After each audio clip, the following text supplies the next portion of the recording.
Hey, all you Greta's and Shutezcats out there. Welcome to APES Notes, Unit 5, Section 16, Aquaculture.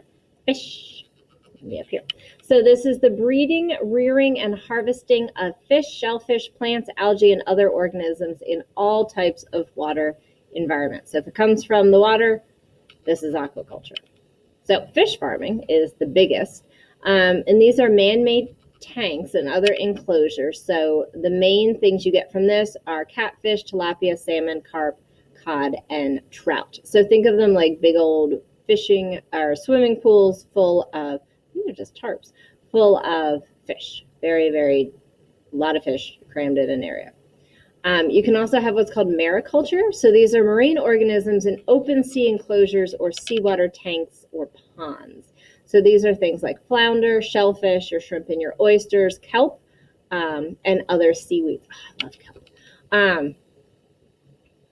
So there you go. Kind of like a free range-ish, but for fish.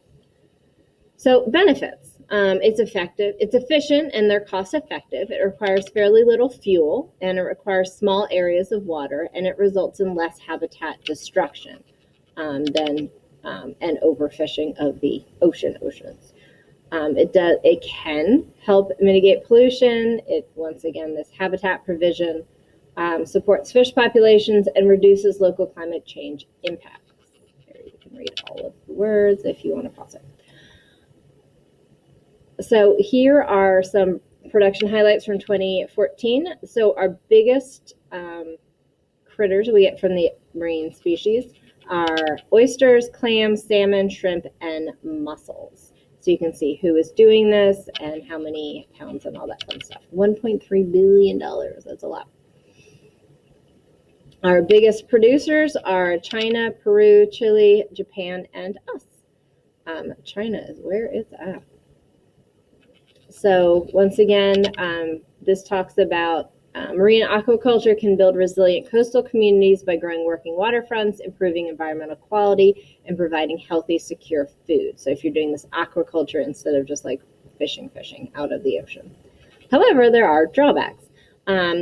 Fish feces and waste feed contamination. Fish poop a lot. So if they're in a concentrated area, all that poop is concentrated as well.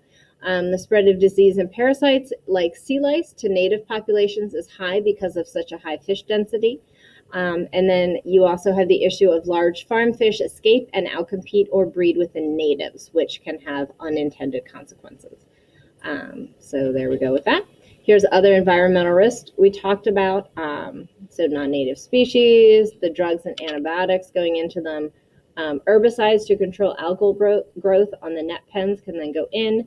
You can deal with GMOs, all of the fish poo, maybe get a new parasite or disease from seed stock. You can incubate other diseases, so just some issues.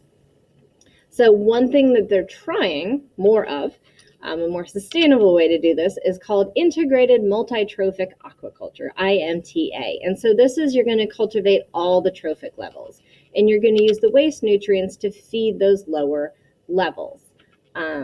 So you feed the top of the food chain, but then stuff is going to trickle down, so the waste is going to feed whatever is below it, which actually works for a whole lot of fish and other filter feeders.